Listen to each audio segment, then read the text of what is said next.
తుఫాను ఆగిపోతే, సముద్రం పొంగి ఆగిపోతే, అన్ని కూడా ఆగిపోతాయి. మనం బ్రతుకుతున్నాం, ఇది నమ్ముతున్నాం, మనం రక్షింపడుతున్నాడు. కనుక చమలనే బయటపడతాం, మనందరూ కూడా రక్షింపడుతున్నాం. మనం ప్రభువున్నాడు, నేను చెప్తున్నాను, నమ్మి విశ్వాసం ఉంచాడని దేవుడు చెప్తే వాళ్ళందరూ కూడా నమ్మారు, విశ్వాసం ఉంచారు, అందులో బ్రతికారు. ఈరోజు దేవుడు చెప్తున్నాడు, బ్రతికే విశ్వాసం నీకు కావాలా? సొలుగుడి విశ్వాసం కాదు, బ్రతికే విశ్వాసం నీ జీవితంలో.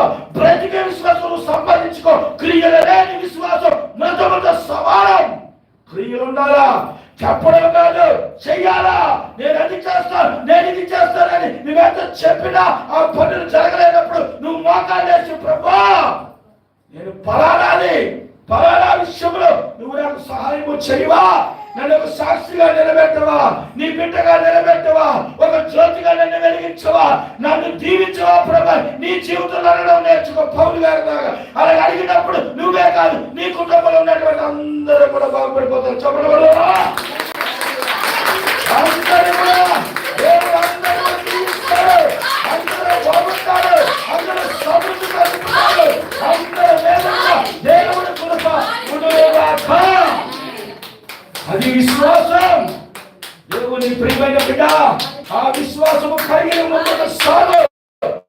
ఆ విశ్వాసములో రావచ్చు, ఆటంకాలు రావచ్చు, సముద్రం పొందవచ్చు, తుఫాను రావచ్చు, ఏది వచ్చినా ఎవరిని నాపలేరు.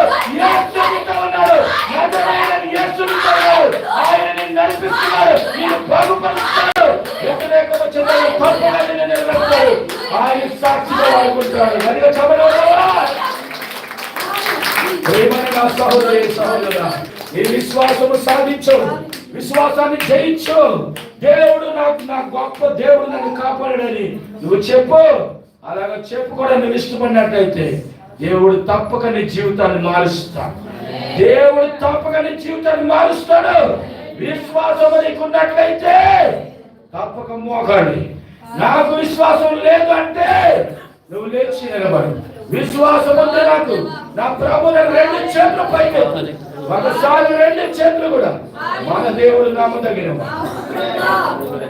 నిన్ను ఎవరు నాశనం చేయాలని చూసినా నువ్వు నాశనం అవ్వు. దేవుడు చెబుతా ఉన్నాడు, నాశనాన్ని దూరపరిచే యేసు మాట్లాడుతున్నాడు. నాశనాన్ని దూరపరిచే దేవుడు.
నిజమే, నీ కష్టకాలంలో నిలబెట్టారు బిడ్డ.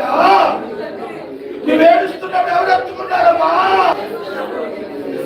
తమ్ముడు, నువ్వు బాధలో ఉన్నప్పుడు ఎవరు నీ చేతిలో తీసుకున్నారు?